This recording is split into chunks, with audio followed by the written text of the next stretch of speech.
Si yo fuese estudiante hoy día, me metería en inteligencia artificial para ver si ahí aparecen más herramientas que se pueden integrar, no sé, desde el punto de vista de resolver modelos, cosas numéricas. Hay que tener mucha tolerancia a la frustración y sobreponerse a eso. Yo creo que eso fue fundamental. Ritual o costumbre, alcanzar las cumbres. Y tiene una razón, porque cuando tú llegas en la cumbre puedes ver mucho de la geología de los alrededores. Entonces, sí, pienso que ese es como un ritual, es como un objetivo. Bienvenidos a Voces del Geomundo, un podcast geocientista donde no hablamos de ciencias sino de científicos. Mi nombre es Evaristo Quesada y junto a mi compañero y amigo Sebastián Figueroa les tenemos un tremendo episodio. ¿Qué tenemos para hoy día, Sebastián? Evaristo, muchas gracias por esa tremenda presentación. Buenos días a todos los del público. Hoy día en Voces del Geomundo, Evaristo, vamos a conversar con un geólogo que ha hecho de la docencia, la investigación y el paleomagnetismo una vocación.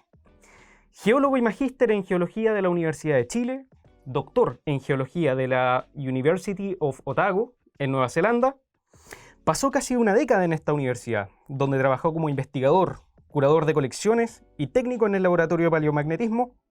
Antes fue geólogo de exploración minera en proyectos de gran escala para Codelco y Noranda Falconbridge, y desde 2017 forma parte de la Universidad Católica de Temuco, donde hoy es profesor del Departamento de Geología de la Facultad de Ingeniería de nuestra universidad. Con una mirada profunda sobre la Tierra y sobre cómo se forman los geólogos, nos acompaña el día de hoy el doctor Claudio Tapia. Por favor, un aplauso. Gracias por la invitación.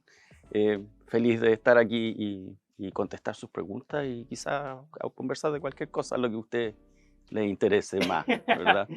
Aquí lo vamos a poner en aprieto con Ya. preguntas, así Ya, que excelente. preparado. Ya. Bueno, el objetivo de este episodio es, vamos a hablar sobre cómo se forma un geólogo, indagaremos en la vida personal del doctor y básicamente a través de su experiencia esperamos motivar también a nuestro público a que se interiorice más en el mundo de las geociencias y puedan entender qué lo llevó a ser quien es hoy en día, que es una guía para todos nosotros como estudiantes. Entonces, para comenzar, vamos a hacer una dinámica muy cortita y necesito que me diga un número del 1 al 5 y yo se lo voy a canjear por una pregunta. Y el 3. El número 3. Bien. Cuéntenos. Uy, fuerte la pregunta para empezar, ¿eh? ¿Cuál ha sido el mayor desafío que usted ha enfrentado como geólogo y qué aprendió de él? El mayor desafío, yo pienso que tiene que haber sido el doctorado, porque por la magnitud del estudio que uno hace. Y porque además los doctorados, los temas de investigación en general, eso es lo que he aprendido, es que nadie te asegura que vas a demostrar lo que propones demostrar. Entonces, y especialmente en ciencias como ciencias de la Tierra, es muy difícil porque hay muchos grados de libertad y tiene un riesgo bastante alto. En general, un doctorado tiene un riesgo alto. Así que ese tiene que ser, por supuesto, Qué mi interesante, respuesta. porque yo no me lo había planteado o nunca me había planteado qué es lo que sucede si uno plantea en un doctorado una hipótesis de investigación y posteriormente no es capaz de demostrarla. Claro, eso se ve. ¿Te Cuando tú reprueban el pasas- doctorado? Cuando tú pasas, sí. No es que te reprueben el doctorado, lo que pasa es que se adapta finalmente la pregunta de investigación que uno está haciendo, y cuando se adapta esa pregunta puede terminar, esto lo hacen las mismas comisiones de revisión, puede terminar una demostración mucho menor, no de la misma envergadura y equivalente a un grado menor, no doctorado. Entonces, tiene un riesgo. Por eso que es muy importante los profesores guía. Los profesores guía son siempre fundamentales, no solamente en un posgrado, sino que también en un pregrado. En cualquier tema de investigación, los profesores guía son los que deben ayudar mucho. Y si usted pudiera comunicar un mensaje de algo que aprendió, que nunca más se le olvidó después de esa experiencia, que se la pudiera comunicar al público, ¿cuál sería? Pues yo creo que ahí lo que más importante, uno de los valores más importantes de pasar por algo así es que, y especialmente en ciencias como las que estamos involucrados nosotros, es que uno no puede trabajar solo, ¿verdad? Y entonces necesita de un equipo, necesita de muchas otras disciplinas, necesita de comunicar eso, porque si uno se aísla desde el punto de vista científico tampoco puede progresar. Entonces, finalmente ese es el valor que me ha servido en el fondo en mi carrera en adelante, y yo ando generalmente tratando de generar vínculos con muchas personas, muchas disciplinas y muchas otras ciencias. Lo hace más interesante además. Qué bueno, interesante. Sí. ¿Ah? Ujú. Bueno, tras esa dinámica vamos a pasar a nuestro primer bloque que se titula El camino hacia la geología. En este bloque esperamos indagar un poco más acerca de su vida, así que siempre me gusta partir este bloque con una pregunta.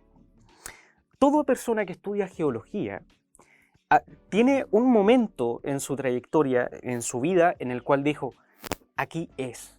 Esto es lo que a mí me gusta, esta es la carrera que dice, engloba todo lo que a mí me gusta. ¿Cuál fue ese momento para usted? Es que lo es tuvo. curioso, sí lo tuve. Y especialmente porque yo estudié en la Universidad de Chile y la estructura que tiene la Universidad de Chile y que lo ha tenido siempre y todavía lo mantiene, es un plan común bastante amplio y que te permite decidir más o menos entre tercero y cuarto de la carrera. Claro, en los primeros 2 años son un plan común de Claro, ingeniería. elegir más específicamente las carreras. Así que ahí estoy junto con todas las personas que decidieron alguna relación con ingeniería, con física, con química, ¿verdad? Entonces, y llega el momento, y es un poco esa estrategia puede ser favorable para algunos, para otros no. Yo elegí esa. Te permite quizás dilatar un poco la decisión, y cuando llega ese momento, entonces uno se da cuenta que está dilatando y tiene que decidir, finalmente tiene el problema, ¿verdad? Y ahí yo hice un movimiento en falso, fui hacia ingeniería civil, estuve un semestre, y más o menos en paralelo tomé geología general con un profesor que es emblema en nuestra escuela, Francisco Orbé. Y entonces en ese curso que él hace de geología general, él termina de convencerme en el fondo que lo que yo tengo que hacer no es que me lo haya hecho especial para mí, pero uno se da cuenta ahí en ese curso y con la forma en que él transmite la ciencia y las ciencias de la Tierra. Entonces me termino de dar cuenta y vuelvo a geología. Entonces, O yo sea, diría que ese fue el momento. ya, por o sea, supuesto. estamos hablando que la decisión la tomó 2 años habiendo entrado a la universidad. Claro. Sí. Wow. ¿Pero fue en ese momento en que descubrió geología o desde antes de la universidad ya sabía más o menos? Además, uno no tiene mucho contacto en general con una geología formal. La verdad que uno sabe, sube caminos, cerros, qué sé yo, caminos, trekking, tiene alguna relación, pero nadie te lo presenta como una disciplina hasta que llegas formalmente a la carrera, y eso es geología general, por lo menos en la Chile. Bueno, eso iba muy enlazado con la segunda pregunta, que es ¿cómo relacionarías tu infancia con las geociencias? ¿Tuvo algún referente? Sí, y fuertemente relacionado. Fíjate Ya. que yo, muy chiquitito, me fui a Canadá porque mi papá fue a hacer un doctorado matemático. Él es profesor de Estado, egresado y titulado de la universidad, la ex universidad, o sea, la Universidad Técnica del Estado, que ya no existe, perfecto. digamos, en la Universidad de Santiago. Y él fue a hacer un doctorado a Canadá, bueno, pero cuando volvimos de Canadá, él encontró trabajo en Chuquicamata, en el colegio Chuquicamata de Codelco.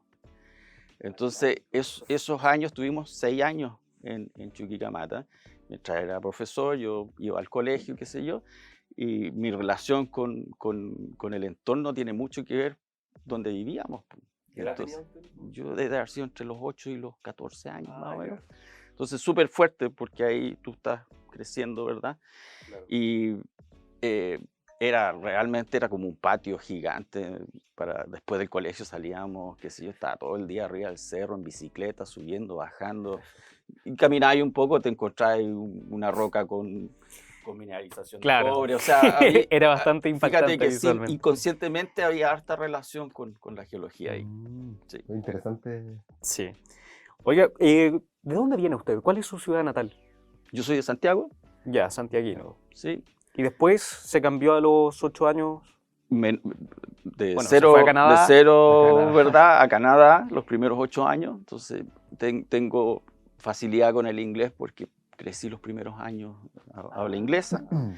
Después Chuquicamata 6 años, pero después mi papá, por alguna razón, viajaba mucho, entonces se le ocurrió trabajo en Valdivia, así que estuvimos 3 años en Valdivia, y recién ya como a los 17 años llegué a Santiago. Bueno, una última pregunta para ya ir cerrando este bloque es, ¿cómo reaccionaron sus padres cuando les dijo que quería estudiar geología? ¿O qué esperaban realmente sus papás de usted? ¿Le impusieron en algún momento? No, la verdad que no era un tema, porque además ya llevaba un buen tiempo ya en la universidad. O sea, yo creo que la primera decisión, cuando uno decide dónde, ese quizás puede haber sido un poquito más interacción con los padres, pero la verdad que ellos no se involucraron mucho, respetaron mi decisión, me dejaron, digamos, elegir y me ayudaron mucho los dos, digamos, mi padre y mi madre, claro. ¿Y qué mensaje le daría a esos chicos? Porque es una realidad que hoy en día existe. Y por suerte cada vez se ve menos. Pero hay muchos estudiantes que ingresan a la universidad básicamente presionados por sus padres a la hora de tomar esa decisión. ¿Qué opina usted al respecto? Si pudiera como entregarle un mensaje a esos chicos. Yo soy padre ahora, así que por supuesto entiendo la perspectiva ahora de los papás, ¿verdad? Pienso que es importante que haya una comunicación. Yo no sé si soy muy bueno en comunicar. Mi hijo mayor tiene 17 recién cumplido. Está justo. Entonces en la etapa. estamos en esa conversación, ¿verdad? Trato de ayudar, pero no sé cómo acercarme a veces, qué sé yo. Eso es normal, ¿verdad? Por la edad que tiene él y qué sé yo. Y además tenemos una diferencia de edad, pues él nació cuando yo tenía 38 años. Entonces ahí no es lo mismo que las generaciones más. Qué sé yo, mi papá, yo tengo menos diferencia con mi padre, ¿verdad? Entonces es distinto quizás, pero independiente de eso, entiendo los papás de su preocupación, digamos, en el momento de decisión, ¿verdad? Porque ven quizás con mucho más amplitud lo que quizás te conviene o no te conviene, ¿verdad? Pero pienso que sí, que tiene que haber una independencia y es personal un poco la decisión porque uno tiene que identificar qué es lo que realmente le interesa, ¿verdad? Claro. Pues no solamente hay un poco de conocerse uno, no es solamente el hecho de ir a estudiar algo o a lo que me quiero dedicar, sino que aprender un poco de las habilidades personales y qué te hace además feliz, qué te hace desenvolverte bien en ese ambiente. Entonces, creo que tiene que haber un poquito de la combinación de cosas, ¿verdad? Claro, ¿Sí? es una decisión compleja a los 17 años. Claro. Así. Pero súper interesante sí. su punto de vista y yo creo que nuestro público aquí también lo va a agradecer. Se va a identificar. Sí. ¿Y le ha intentado inculcar geología a su hijo? Mira, lo que sí, no, nunca tanto, pero por ejemplo, soy de salir a caminar, entonces quizás ahora último no lo hemos hecho, pero desde chiquitito siempre hemos ido a hacer trekking y cosas de ese tipo. Y ahí uno se da cuenta a veces que no tienen por qué gustarle eso, digamos. ¿Le pueden seguir el ritmo o no? Porque es sabido de la carrera de geología que usted tiene un tranco, pero complicado. Sí, ahí depende del ánimo. Es difícil seguir al profesor en el cerro. Muy difícil, ya lo entenderán cuando vayan. Ahí el Gabriel, que es el menor, que tiene 14 años, esto tiene que hacerse unos 2, 3 años atrás. Él un día se decidió, iba como en la mitad del cerro y dijo, yo no camino más. Yo me quedo acá. Así que yo pienso que sufren un poquito con Rancor Papá a veces, no siempre. Ya, ahora vamos a avanzar al segundo bloque. Vamos a seguir avanzando en la historia personal y ahora vamos a la vida estudiantil. Ya nos explicó en qué universidad estudió, así que si nos puede relatar cómo fue su experiencia en la universidad desde el primer año, cómo se sintió al entrar a la carrera, cómo fue este proceso de llegar a la geología. Claro. ¿Es tan complicado el plan común de ingeniería de la Chile, como dice? Mira, con el tiempo ha ido cambiando mi visión. Yo pienso que tiene un montón de cosas que son bien particulares. en el tiempo en que yo estaba, había una tasa de matrícula de mujeres muy baja en ingeniería. No sé cómo estará hoy día, pero ¿De qué año imagínate. estamos hablando? Estoy hablando yo entre el año 91. Vale. Entonces, ese es algo que uno no se da cuenta, porque si vives con tus compañeros que son todos hombres y hay, qué sé yo, un par de compañeras, ¿verdad? Y pasa a ser algo normal, Claro. ¿sí? Entonces, pero después lo he visto y eso hace no solo un problema para las propias mujeres, mis compañeras, qué sé yo, que pasaron por una cosa probablemente tan agresivo, quizás porque es un ambiente completamente masculino, Claro. ¿verdad? Y eso yo no lo voy a entender jamás, digamos, eso lo pueden decir ellas, ¿verdad? Mis compañeras. Pero pienso que también genera un ambiente medio ficticio entre nosotros, porque nosotros finalmente terminábamos un liceo de hombres prácticamente, ¿no? Entonces, soy un poquito, claro, pienso que eso hace que esa escuela es muy particular, ¿verdad? Y era bastante agresivo en ese tiempo con respecto a la parte académica. Los profesores tenían en ese tiempo, no sé cómo estará ahora, pero era de mucha exigencia. Pero cuando habla de agresivo, ¿qué le decían? Así como, ¿cómo no te vayas a ver la serie de Bowen? No. Ellos, por ejemplo, yo estoy hablando periodos que son de plan común, por ejemplo, que esos son durísimos, ¿verdad?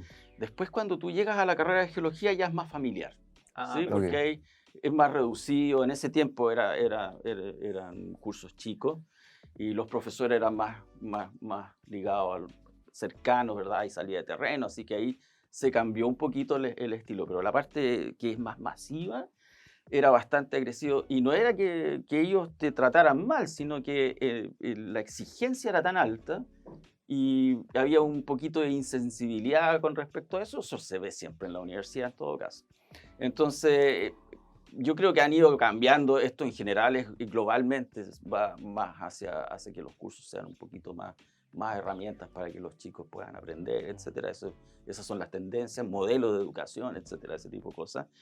Pero en ese tiempo, en ese sentido, era agresivo, y había había personas que desarrollaban enfermedades psiquiátricas, los veías, digamos, y iban a la sala, se sentaban con uno y llevaban años ahí, qué sé yo, y todos sabían que no estaban matriculados, pero sí, ¿no? Habían personas que eran características, ¿verdad? Que iban y todos los conocíamos, conversábamos con ellos, pero que habían quedado con algún problema, ¿verdad? Entonces, algo te dice eso. En un periodo también que Chile también está, piensen que en transición, o sea, sí, pues el retorno a la democracia. No era fácil, porque estábamos, de verdad, cambiando los modos de actuar socialmente. Así que bien especial ese periodo. Pero una de las cosas que más impacta, pienso yo, de entrar a la universidad, que es una excelente experiencia, siempre lo recomiendo, es que se amplía el espectro en general social, de discusión, de conversación.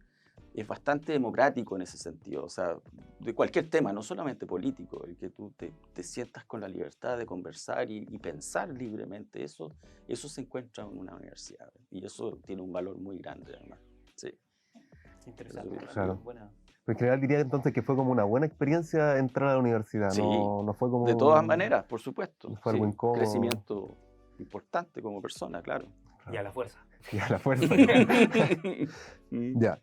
Ahora, una vez que ya llegó a este proceso de entrar como de lleno en la geología, ¿qué ramos fueron los que más lo marcaron? ¿O por qué en específico? ¿Cómo fue esa línea de llegar a la sedimentología? ¿Si de golpe se sintió identificado con ella o partió como con otras áreas? ¿Cómo fue eso? Se va construyendo, pero en general pienso que hay profes que nos marcan a todos, digamos.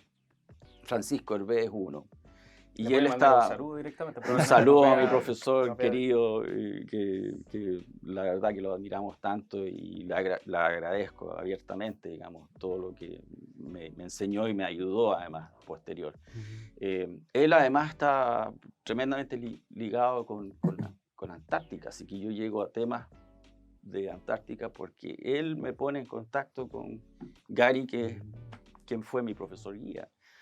Gary llegó a hacer un estudio por primera vez a Chile, y y hacía paleomagnetismo y fue a ver a Pancho a la universidad. Pancho lo llevó al laboratorio y yo estaba sentado midiendo ahí en el laboratorio, preguntó quién habla inglés y yo... Tremenda oportunidad. ¿verdad? Con el Y entonces a partir de ahí salen temas, ¿verdad? Gary, Entonces, perdón, Gary, ¿cuánto? Gary Wilson. Gary Él Wilson. ahora es vicerrector en la Universidad de Hamilton, no, Waikato ¿En qué? en Nueva Zelanda. Nueva Zelanda. Pero ha estado en distintas organizaciones, ahora es presidente además de la organización SCAR de Antártica. Así que lo estuve hace poco. Le vamos a con hacer él. llegar el video también. Hace para poco que estuve nos promocione. en la última conferencia en Punta Arenas, estaba él ahí. Ya vamos a llegar Sí. a eso para que nos cuente un poco de su experiencia, porque es súper importante. Le cuento desde ya a nuestra audiencia, el profesor aquí estuvo trabajando en un proyecto en la Antártida y nos va a contar un poquito más en los siguientes bloques. Después, en el siguiente Sí, bloque. por favor, continúa. Ya, volviendo a la pregunta, el tema de cuáles eran los ramos específicos que lo llevaron como... Bueno, ahí entonces los profesores te marcan y hay un profesor en particular que era muy histrónico en sus clases y también lo queríamos harto, él ya no existe, profesor Rubén Martínez, el profesor de paleontología. Entonces, él nos hizo unas clases maravillosas con una preparación de material, qué sé yo, tenía una serie de cosas, eran larguísimas además, unas clases largas, de laboratorio largas, que llenabas una guía, qué sé yo. Y nos llevó y nos mostró desde paleontología, estratigrafía, y hablaba de muchas cosas. Entonces yo creo que ahí son los primeros pasos en que me voy enamorando con la estratigrafía. Y eso es realmente lo que tiene en común todo lo que he hecho en general en la academia. La estratigrafía es muy entretenida para mí y eso me gusta mucho. Claro. Interesante Sí, proceso. sí. Sí. Dentro de este proceso de la universidad, ¿tuvo algún fracaso importante?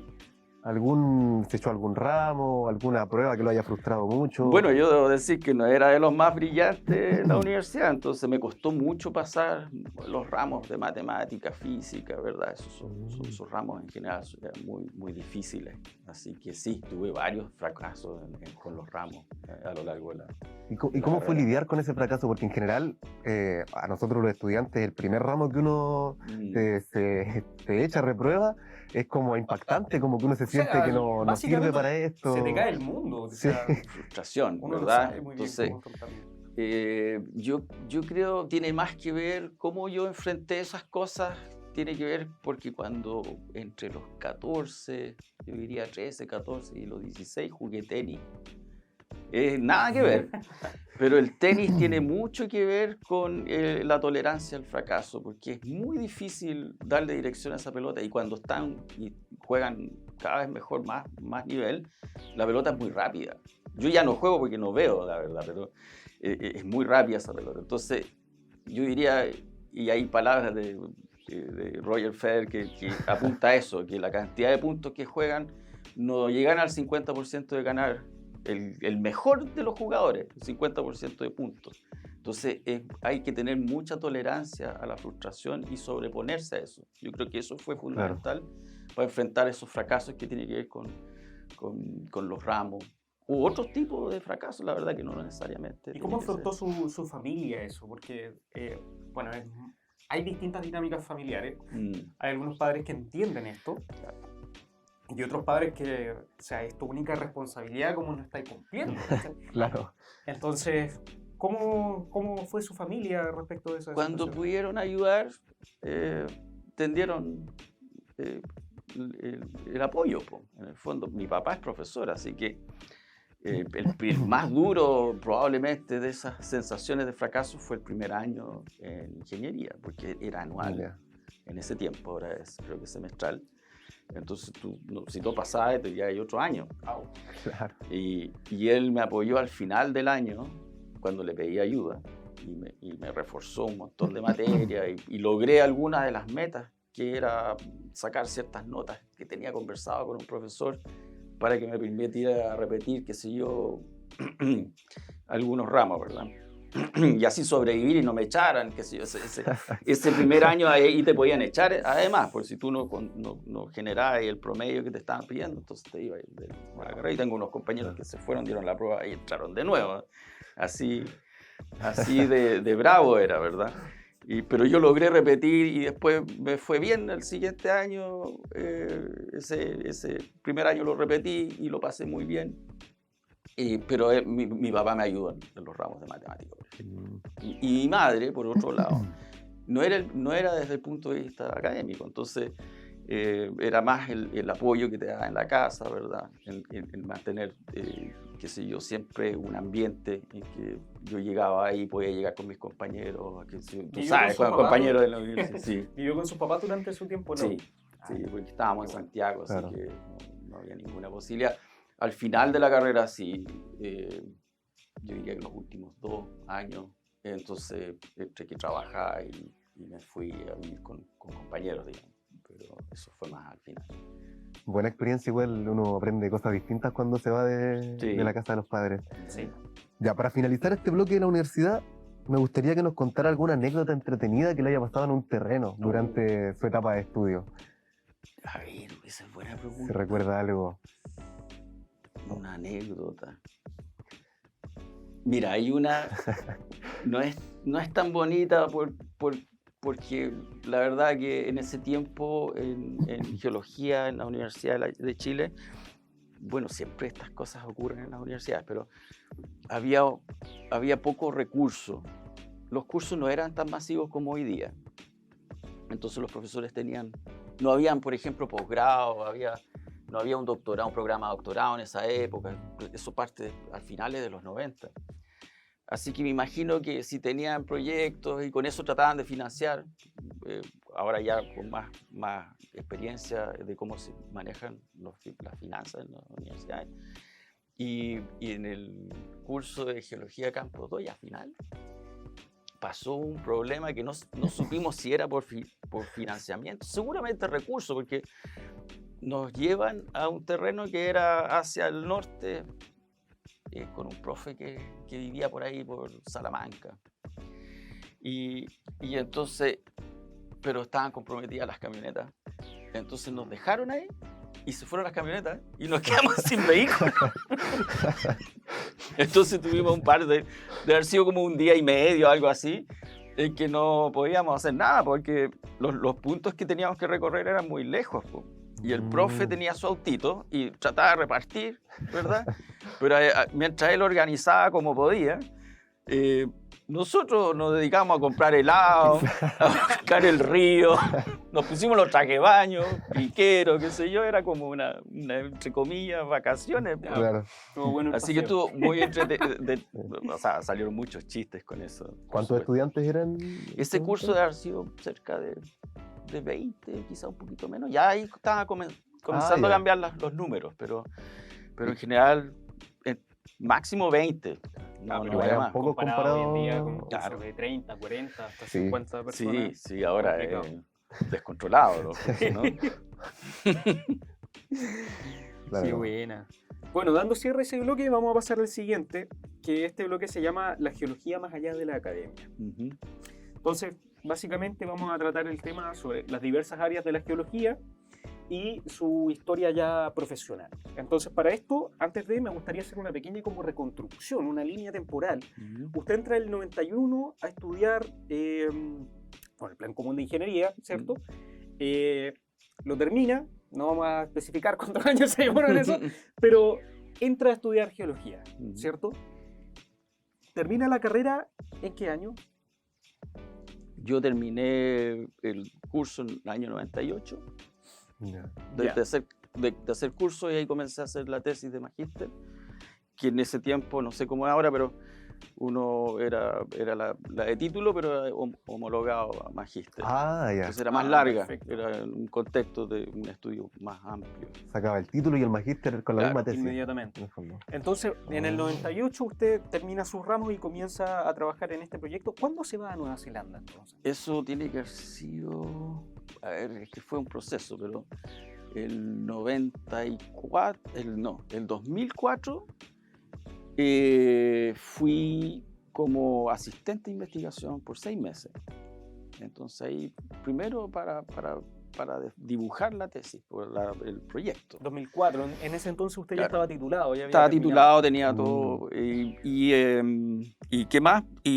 Pero era con el objeto de escribir el proyecto y postular a una beca. Y además entrar a familiarizarme con los datos, con las muestras, qué sé yo. Bueno, eso me lleva Salidas de terreno.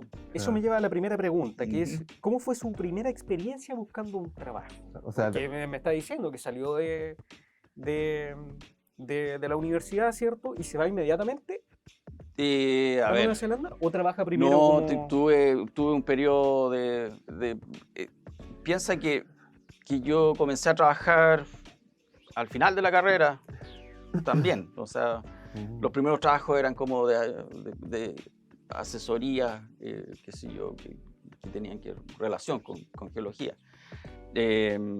Después, durante el magíster, también trabajé como técnico en campañas de perforación. ¿Cómo fue esa experiencia de buscar trabajo? Porque entiendo que las cosas no son iguales en ese entonces como ahora. En ese entonces había tan pocos geólogos que las mismas empresas iban a buscarlos a ustedes. Muy aplicado, por supuesto. Entonces, ¿usted las buscó? ¿Lo buscaron? ¿Cómo fue? Sí, o sea, había un poco de las dos. Pues. Una, que yo andaba buscando trabajo y después sabían que yo estaba disponible.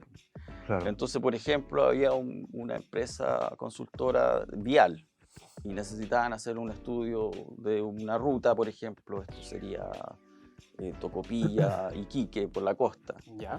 Y después de La Negra, Antofagasta, qué sé yo, por todos esos lados, porque era un estudio para generar doble vía, que nunca se hizo, ¿verdad? Y entonces necesitaban un geólogo para caracterizar dónde habían obstáculos, ¿verdad? O lugares de peligro, que sea donde se podía cortar la carretera, especialmente donde hay escarpes costeros, etc. Entonces, ese tipo, por ejemplo, de trabajos que son relativamente cortos, pero que se resuelve haciendo una consultoría. ¿Y qué consejo le daría o qué tips le daría, tomando en consideración el contexto actual del mercado laboral de un geólogo, a aquellas personas que van a buscar su primer trabajo? Claro, ahí yo creo que hoy día hay un espacio, me parece súper interesante la generación de ustedes, porque no lo van a poder resolver solo con la minería, ¿verdad? Claro. La minería no, a pesar de que el cobre hoy día está subiendo a precios interesantes, pero es el momento de diversificar o de meterse en otros temas más aplicados. Claro. Entonces, es un periodo muy creativo, además, en que tienen que ir a buscar, por ejemplo, experiencia en otros países, para ver si eso si se está haciendo en otros lugares. Eso tienen que revisarlo. Es muy interesante ver cómo podemos nosotros como geólogos aportar a la sociedad, tanto en las obras civiles, ¿verdad? Hacer un podcast. O también desde el punto de vista de comunicación, es muy importante. Claro. Si lo que están ustedes proponiendo acá tiene que ver porque a veces hay poca información de qué trata la geología. Ahora, ¿verdad? Orientado hacia los estudiantes, pensando en estudiantes que ya llevan un par de años en la carrera, ¿qué habilidad cree usted que sería bueno que ellos desarrollen? Especializarse. Hoy en día existe un abanico de oportunidades, hay muchos cursos de hartas cosas. Hace poco hubo un curso que se realizó aquí en la universidad para el manejo del LIPRO, un software que se utiliza en geología. Entonces, si usted tuviera que decirle a los estudiantes directamente a la cámara... Si yo fuese estudiante hoy día, claro, me metería en inteligencia artificial. Ya. Para ver si ahí aparecen más herramientas que se pueden integrar desde el punto de vista de resolver modelos, de resolver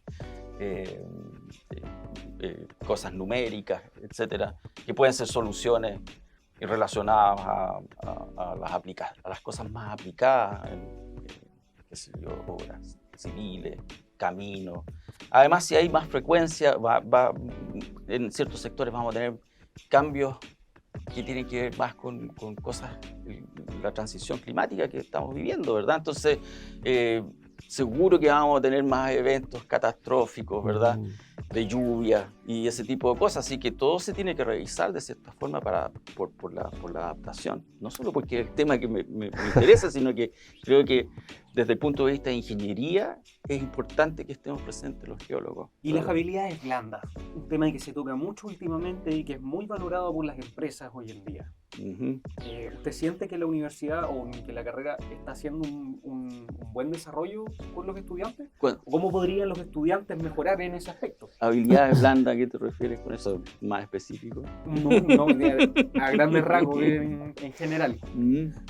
Como, o sea, pienso que un poquito la primera reflexión que tiene que ver con que uno no puede trabajar solo. Entonces, si logran integrar cosas, es muy importante. Eso también es un buen cosa a favor. Generar, qué sé yo, una empresa no lo miremos solamente desde el punto de vista económico, sino que lo que ustedes hacen aquí, por ejemplo, significa organizarse como un grupo, y es una empresa igual, Claro. ¿verdad? Con ciertos roles. No es solamente la plata que puedan generar con esto, sino que para lograr ese objetivo, entonces generan como una organización, una microorganización. Eso es importante. Eso es más o menos a lo que aspiramos con Cantina. Ser básicamente una bolsa de mercado. Claro. Para geólogos. Y trabajar en equipo. Claro. También hay una parte que quizás en el aula no es directo lo que uno lo enseña, pero lo trata de enseñar quizás en la salida de terreno, o sea, cómo se comportan como grupo, ¿verdad? Porque tienen que tolerar sus diferencias, ¿verdad? Entonces eso es muy importante que ustedes lo desarrollen y respeten. Eso por lo menos lo vi en otro país, digamos, ¿verdad? Afuera uno ve cómo se relacionan también las personas y eso es un valor muy importante, que haya siempre un respeto en el trato y en el equipo, porque no necesariamente tenemos que tener todas las mismas ideas, y mientras más diverso mejor de todas formas, ¿eh? O sea, claro, si uno aprende del otro y se complementan. Se va complementando. Las soluciones son más ricas además. ¿Cierto? Claro. Muy interesante. Voy a pasar a la siguiente pregunta. Ya vamos terminando casi el bloque.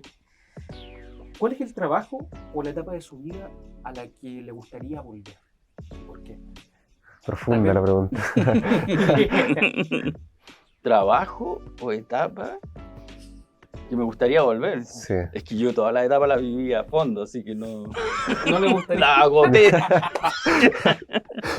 No sé, ahí me pillaste con esa pregunta. La verdad es que no sé si... También es válido responder que no le gustaría volver a ningún. Yo me siento cómodo con el camino que hice. Pienso que uno puede tomar decisiones distintas, sí. Pero me representa lo que hice. Cambiemos un poquito la pregunta entonces. ¿Cuál es aquel momento de su vida o aquel trabajo que usted recuerda con más nostalgia? Con más nostalgia. Eso que usted se sienta y se pone a pensar y dice, oh, qué rico fue ese momento. Yo creo que los periodos en que pude dedicarme a la investigación y no preocuparme de otras cosas. Yo creo que eso es algo que disfruto mucho. ¿Y dónde fue eso? Trato de buscar eso aquí, pero la verdad que en la academia hay tantas cosas que hay que hacer que a veces cuesta sentarse a producir y escribir, qué sé yo, y dedicarse a pensar y resolver las cosas. Claro. Y eso ocurre haciendo los posgrados. Sí, perfecto, los posgrados que hice. Bueno, una última pregunta ya para ir terminando este bloque. Actualmente, ¿qué diría que es lo más difícil de su trabajo? Con los estudiantes. Sí. Lo más difícil, yo creo que el multitasking, ¿verdad? Porque no existe ese trabajo en que solamente sea una cosa en general. Pienso que a donde vayan van a tener que hacer más de una cosa en general, profesionalmente. Y eso significa que te puedes distraer fácilmente. Entonces, eso te lo enseñan bien, por lo menos en la escuela, pasé yo. Te presionan con muchos ramos, mucha exigencia y uno tiene que decidir. Ay, a propósito. Yo creo que tiene algo que ver con eso, ¿verdad? Que te permitan, que tú tengas que decidir dónde vas a poner toda la energía en ese momento, porque les pasa a ustedes también en la universidad, ¿verdad? O sea, en toda la universidad es más o menos lo mismo. Uno de los consejos que les doy a ustedes tiene que ver con un profe que también me hizo ese comentario, ¿verdad? El profe Massa. Massa de su apellido, ¿cuál es? José Massa. José Massa. Conocido, astrónomo. Ah, sí. ¿Sí? Yo lo conozco porque en Canadá lo conocí, mis papás se conocieron porque él estaba haciendo el doctorado en Canadá. Oye, recién asocié el nombre, sí, yo sigo ese caballero. Entonces, el profesor José Massa, él me conoce yo desde chiquitito. Entonces, cuando entré a ingeniería, yo fui a hablar con él. Y una de las cosas que me dijo era esto, que yo se los transmito a ustedes. Es que la universidad tiene un poco esto de que tienes que mantener con energía los platos chinos, así, esa era su analogía, los platos chinos, porque si se te cae un plato, se te caen todos. Entonces hay que mantenerlos dando vueltas. Eso es básicamente lo que tenías que hacer. Entonces, trata de que salvar tu ramo. Claro. Y me parece que eso en la vida en general, especialmente en la academia, porque uno tiene que hacer docencia, especialmente en geología hay que preparar los terrenos, ¿verdad? No hay que llegar y hacer una clase, sino que hay que hacer una clase en terreno. Y también es un modelo que uno tiene que diseñar. Uno tiene que hacer, o por supuesto, investigación, ¿verdad? Entonces, y además tiene que hacer vinculación con el medio, tiene que ir a exponer sus datos a los congresos, tiene que hacer algo administrativo en la universidad te piden hacer, porque es que esta universidad también se soporta en los académicos. Entonces, significa que tienes que estar concentrado y ninguna de esas cosas las puedes dejar muy de lado. Y además tu casa, porque claro. Por supuesto que no es solo trabajo, sino que uno tiene la familia, tiene que ocuparse de la familia. Yo creo que eso es lo más complicado. Claro. Ya escucharon, el mensaje, la universidad no se está aprovechando de ustedes, lo está preparando para la vida. Se aprovecha más de los profesores. Claro, se aprovecha más de los profesores. Pues, Oye, se me hace corto el bloque de más allá de la academia. Siento que hay muchas más preguntas que podemos hacer. Pero en honor al tiempo vamos a pasar al siguiente bloque, que es el bloque de finanzas personales de un geólogo. Acá nos gustaría hablar de plata, porque es un tema importante para todos en general. De hecho, la mayoría de los estudiantes se meten a la universidad con el objetivo de aspirar a un mayor sueldo para tener un mejor nivel de vida. Aquí me voy a saltar varias preguntas porque me voy a ir directo a la más interesante. ¿De qué formas se puede ganar dinero como un geólogo? De las que usted conoce. ¿De qué maneras? Trabajando. No, pero es que hay muchas formas. Tú puedes ser empresario, profesor, trabajar en minería. No sé si nos puede conversar un poco de eso, de qué manera se puede ganar dinero como geólogo. Sí, hay harto desconocimiento en general en la población sobre qué es lo que hace un geólogo. Un geólogo, minería. Claro. Pero tenemos 33. De hecho, por ejemplo, yo como estudiante desconozco cómo se puede ganar dinero a través de generar ciencia, de generar papers. ¿Cómo es esa parte? Claro, yo te puedo decir de qué forma no se puede. De eso soy experto. A ver. Porque una de las cosas que yo pienso que sacrifiqué cuando decidí hacer el doctorado era no dedicarme a la minería, ¿cierto? Y no dedicarme a la minería en el año en que yo decidí hacer un doctorado era perder esos 10 años del súper, si le llamaban. Mis colegas me preguntaban, ¿estáis seguros de que quería hacer esto? Porque ahora que los chinos abrieron su mercado, ¿verdad? Los próximos 10 años. Y efectivamente los próximos 10 años fueron de pic. Entonces, en ese tiempo había menos geólogos, ¿verdad? Ahora hay más geólogos disponibles. Entonces, por eso te digo que yo te puedo decir eso, digamos, porque la verdad que no terminé finalmente trabajando en la industria, que es donde mejor se paga la carrera, ¿verdad? Tu trabajo, en Chile especialmente, ¿no? Claro. Hoy día está el asunto del litio, así que yo creo que, mira, si la pregunta es esa, pienso que tiene que ver más y otros países, además, habría que decir, esta es la realidad de Chile, pero si tú vas a Venezuela es importantísimo porque ellos dependen del petróleo. Entonces, el geólogo también puede ser carrera de geólogo. ¿sí? Y siempre está, digamos, más o menos relacionado con geología, los recursos. Claro. Y la sociedad y el modelo económico hoy día depende mucho de esos recursos. Así que el geólogo siempre puede llegar a hacer plata si lo hace bien, ¿verdad? Y puede ser competitivo. Eso es importante, digamos. Tienen que ser, yo pienso que la decisión es ser un buen profesional. Y ahí seguro que les va a ir bien. Claro. ¿Sí? ¿Cómo fue tomar esta decisión de, claro, dejar de lado la minería para hacer un doctorado? ¿Cómo fue su proceso de, ok, quiero hacer esto, me conviene más esto? No era feliz, no, o sea, es una pregunta bien personal y bien interna.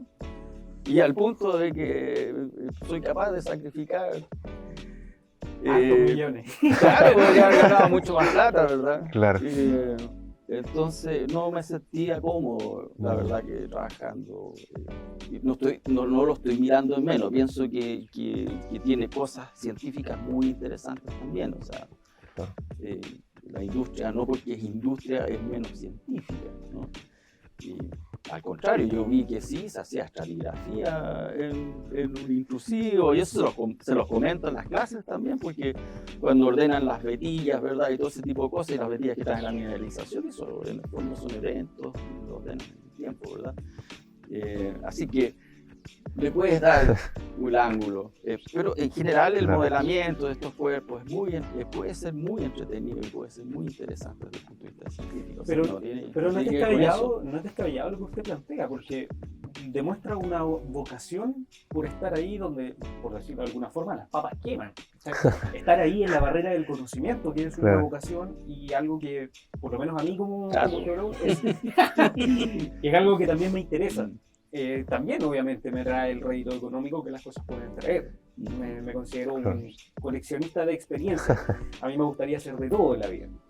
Entonces yo creo que voy a pasar por la minería también. Tampoco es mi objetivo, porque a mí me gusta eso, porque el demostrar y encontrar cosas nuevas. Así que no sé si la plata no lo es todo. No, la plata no lo es todo. Yo estoy contento. Pero lo que me gustaría entender a mí en lo personal es, ok, ya no está el camino de la minería, está el camino de hacer un doctorado.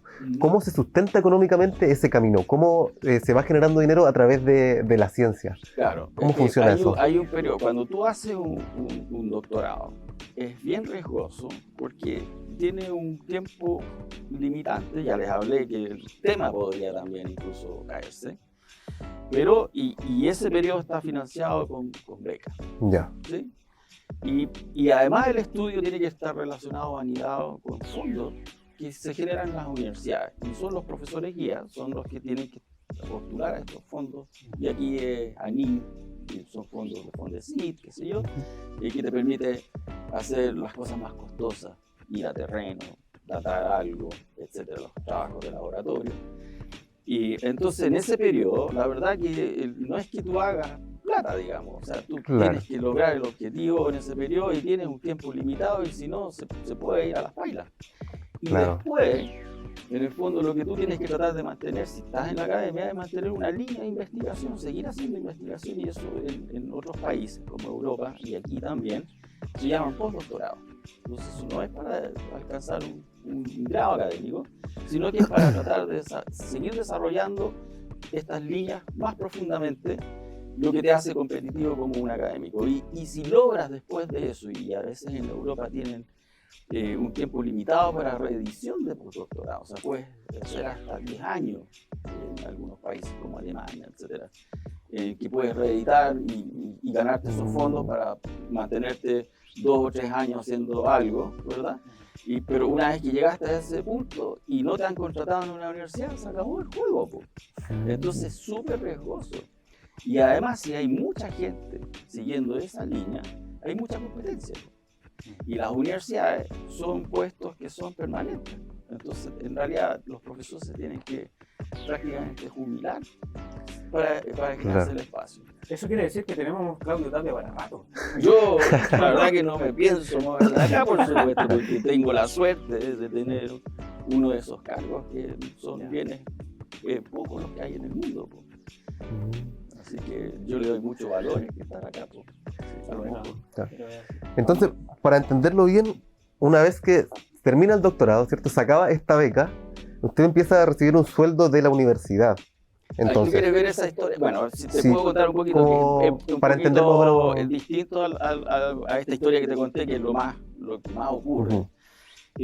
Pero a mí lo que me pasó es que tuve la oportunidad de postular a un trabajo técnico permanente en el lugar que estaba haciendo mi doctorado, que es la Universidad de Otago. Okay. Porque la persona lo dejó, la persona que lo estaba haciendo fue sobrepasada por el trabajo, una colega muy querida, y me dijo, yo no quiero trabajar más en eso, no me lo dijo a mí, pero cuando conversamos, me dijo, esta cuestión yo no quiero ver más esta cuestión, y es un trabajo de llevar colecciones de roca, de apoyar un poco lo que hizo la Sole aquí, Ramiro antes y la Catalina, que llevan los laboratorios, ¿verdad? Apoyar las labores de docencia, pero con el material, mantener las cosas funcionando.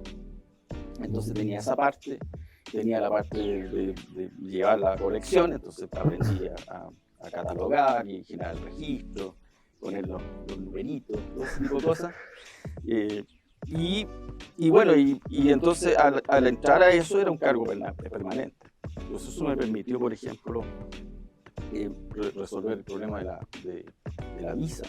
Ya. Y eso ocurre, yo postulo ese trabajo, no solo en la oportunidad del trabajo, sino que además nadie quiso postular al trabajo, es una cosa de rarísima. Los neozelandeses no querían ese trabajo, esa era como mi conclusión. ¿Sí? ¿Y alguna razón específica? Es un trabajo técnico que a lo mejor no tiene mucho para desarrollar, de verdad, quizás eso sea la razón. El sueldo no era malo. Allá los sueldos son bastante bien distribuidos, así que no hay tanta diferencia. Sí, un académico gana mucho más, sí, pero no es tanta la diferencia, ¿verdad? Ya. Voy a vivir con eso, sí. Y además, entonces venía en camino Salvador, que es mi hijo, mi primer hijo. Entonces, yo veía que era por eso que postulé a eso.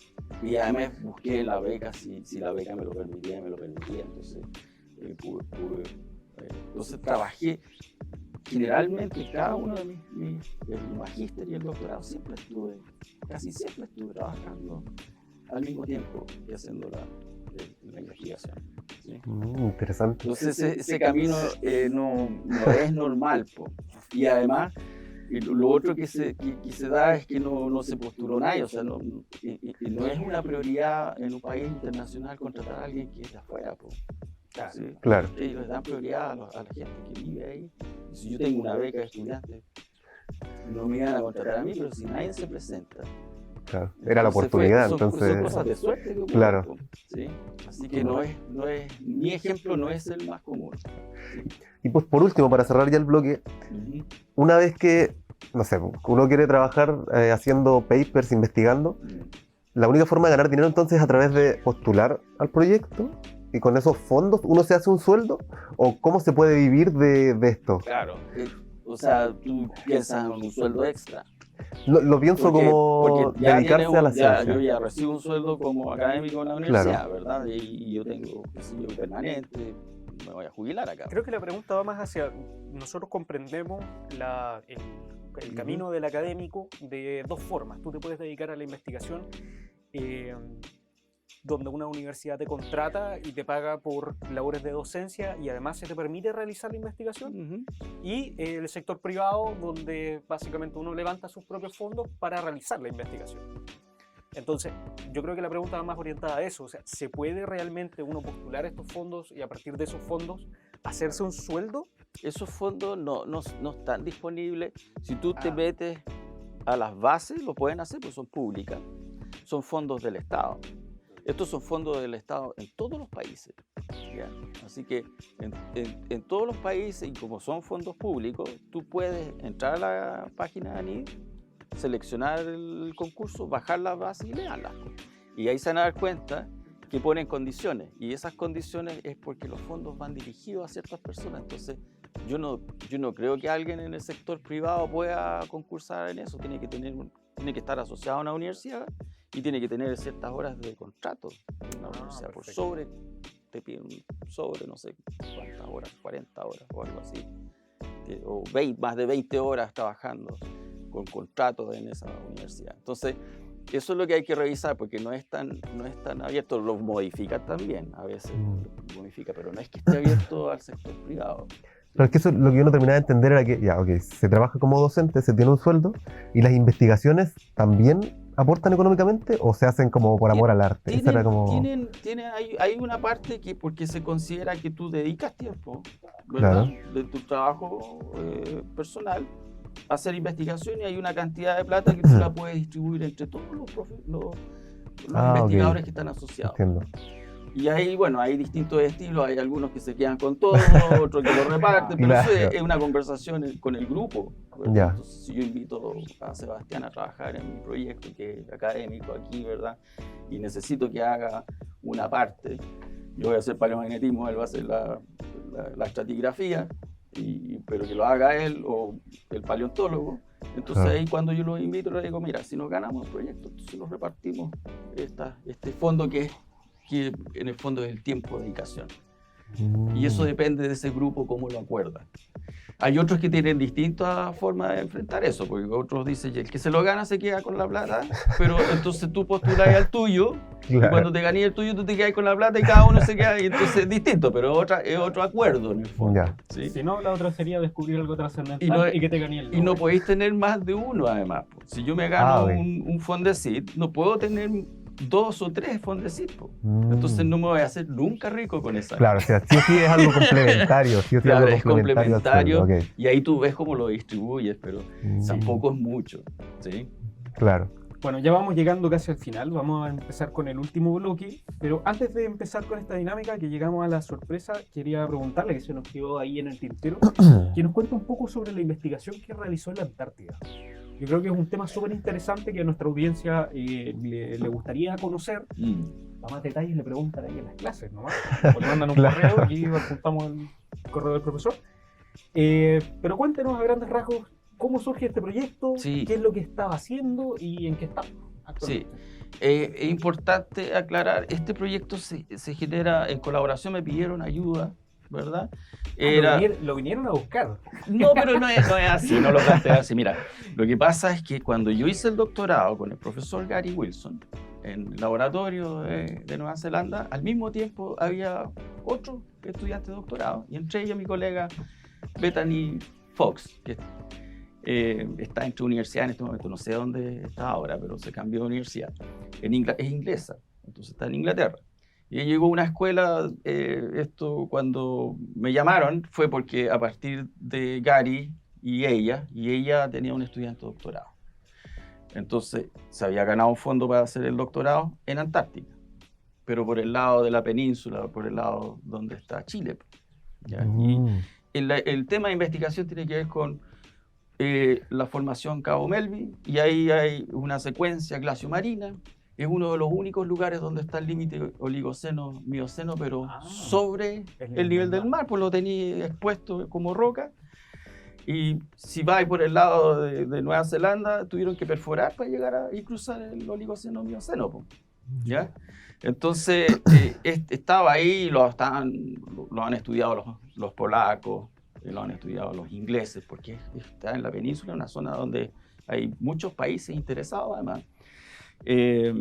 Y es muy importante porque el registro que hay glaciomarino demuestra el avance y el retroceso del borde antártica. Y eso básicamente es como explicamos el cambio de nivel del mar, ¿verdad? Cuando Antártica se llena de hielo, significa que una importante cantidad de agua se sacó del océano, y entonces el nivel del mar bajó, y tenemos periodos que son en el registro histórico del Cenozoico, y hay algunos momentos en que se comienza a enfriar el planeta, ¿verdad? Y a partir de ciertas edades, entonces tienes estas variaciones. Entonces, si tú tratas de reconstruir la variación del nivel del mar, que es muy difícil reconstruir porque tienes que primero tener los sedimentos, o lo perforas, o lo tienes que tener en superficie, en el continente, para poder estudiarlo. Claro. Entonces coincide que en los lugares donde puedes ver cosas más antiguas, o más jóvenes quizás, de todo rango, tiene que haber un poquito de tectónica porque tienes que levantar eso para poder verlo. Así que no es fácil cuando tú tienes tectónica ver el nivel del mar si es relacionado o no a glaciaciones o no. Po. Claro. Entonces a usted lo llaman para contribuir en el estudio. En ese estudio, porque lo que interesa es ver cómo se comporta el glaciar y ver si eso se correlaciona o no con el ¿Ese nivel estudio del está mar. publicado, no? Lo que pasa es que Matías, que era el estudiante de doctorado, además lo agarró la pandemia. Pues si fuimos el primer terreno, fue a comienzo del 2020. Y cuando volvimos a ese terreno, se había explotado la pandemia. No se quedaron allá. Entonces, él es alemán, entonces tuvo 2 años esperando para ir de nuevo a terreno. ¿Sí? Entonces se demoró un poco porque eso congeló el estudio y recién se tituló a comienzo de año. Ahí terminó su investigación.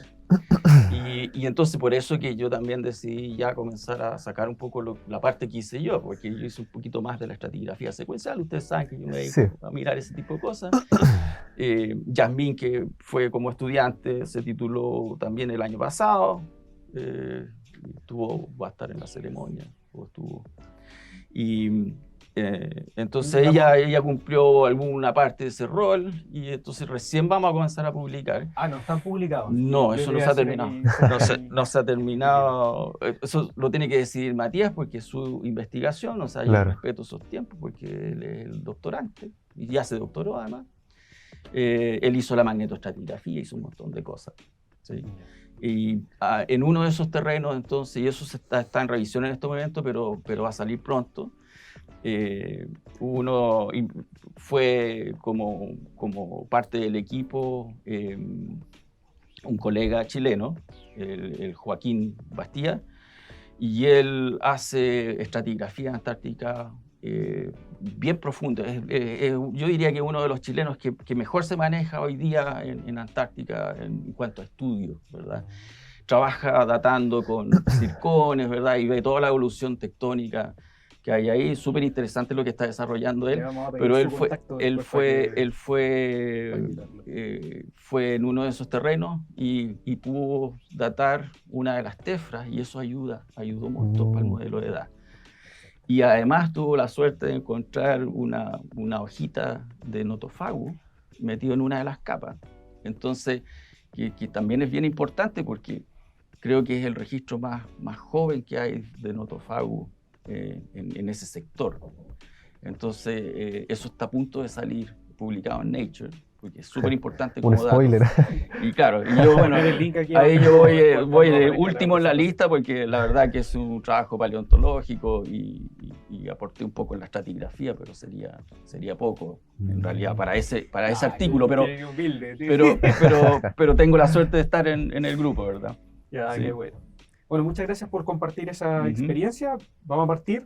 Este último bloque, le voy a hacer 3 preguntas rápidas, sorpresa, y necesito que me conteste con lo primero que se le venga a la cabeza. ¿Okay? Entonces, su roca sedimentaria favorita, ¿cuál sería? Las lutitas. Las lutitas. Ya. No, o sea, está bien. Está bien. Me gustan más las evaporitas. Sí, puede ser, cierto que también, tienes razón. Eso es lo que se me ocurre. Lo primero. Claro. Si tuviera que retirarse en algún lado pensando ya en su jubilación, ¿sería en Chile o en Nueva Zelanda? Yo pienso que Nueva Zelanda. Sí, la traición a la patria. Sí, me gustó mucho donde estuve. Qué bueno. Sí, bien es un buen lugar para vivir. Sí. De cierta forma igual se parece a Chile en algunos Tiene aspectos. hartas cosas. Yo creo que cualquiera querría salir de Chile. A mí me gusta. No, pero no es por eso. No. Pretendo retirarme. Es el recuerdo que tengo. Fuerte. Claro. ¿Cuántos años estuvo en Nueva Zelanda? Tuvimos 11 años. Bastante tiempo. Claro. Quizás en otro capítulo podríamos interiorizar más un segundo episodio, como hablando más, ya que se nos hizo corto. Sí, la última pregunta. Claro. ¿Usted tiene algún ritual o costumbre cuando sale a terreno? Aparte de caminar muy rápido, que eso ya quedó claro.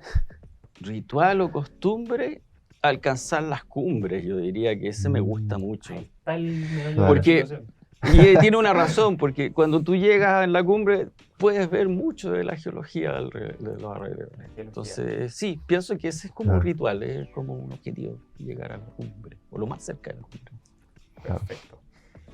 ¿Hago la última? Sí, Ya. usted haga el cierre. Ya estamos terminando. Nos queda el cierre, básicamente. Queremos terminar con una pregunta súper profunda, así que si necesita pensarlo, igual le damos su tiempo. La pregunta es, ¿cuál fue el mejor consejo que alguna vez le dio alguna persona y que ahora, en la actualidad, le encuentra todo el sentido del mundo? Pero que no lo había Que dado a lo sentido, mejor pero ahora hoy se día da cuenta. sí. Claro. El mejor consejo. O bien, ¿qué consejo le gustaría haber oído Yo cuando creo que estaba comenzando? hay uno que me repetía, un poquito chistoso, sí, pero es bien, tiene harto sentido. ¿Puede Entonces, dedicárselo ahí? ¿Usted me lo dijo? ese fue mi profesor guía del doctorado, el Gary Wilson. Entonces, una de las cosas que repetía mucho era stick to the plan. No cambies la planificación. ¿Sí? Mantente. En el fondo, lo que te está diciendo, cree en la planificación, en lo que primero pensaste que había que hacer. Y tiene sentido porque es tan simple, pero tiene sentido porque muchas veces uno, por dudas, inseguridades, comienza a sacarle el quite a los problemas. Y comienza por allá y eso fácilmente puedes terminar a la deriva. Claro. Entonces creo que un buen consejo es simple y es muy útil. Y darse cuenta que es útil después de que pasaste por algo que te llena de inseguridades, por ejemplo, un doctorado, una tesis, qué sé yo, una carrera, todo ese tipo de cosas. Así que yo creo que es muy buen consejo. Mantener el camino. El rumbo. Claro, mantener el rumbo. Y creer en ese rumbo que te planteaste, además. Apégate al plan, o sea, la cuestión está dicha. Si ya entraron a la carrera, no se vayan. Exacto. Terminen la historia, termínalo, y ahí deciden otro camino, no sé, po. Claro. Llegar a la meta, ¿no? Mantenerse en la línea, no desviarse tanto. Para finalizar, le tenemos un regalito. Por favor, por asistir. De todo el equipo de Geological Team. Ahí está. Excelente, muchas gracias lo por la revise. invitación, Ábralo, además. Y Ábralo, por favor. lo voy a abrir, especial. a ver, vean, lo vamos a mostrar. ¿Qué me regalaron, chicos? Una roca. Una notita. Qué bueno. Sí, una Para mi tacita. café de mitad de día. Sí. Bueno, esa está Muy personalizada, le hicimos una caricatura del otro lado. Ya, Sí. perfecto. Usted. Así de viejo me ven, ¿eh? Un viejito pascuero. ¿La mostramos en cámara? Sí, acércala a la cámara. Está para que- bonito. para que Está la bonito, gente la muchas pueda- gracias. Acá. Está realmente bonito.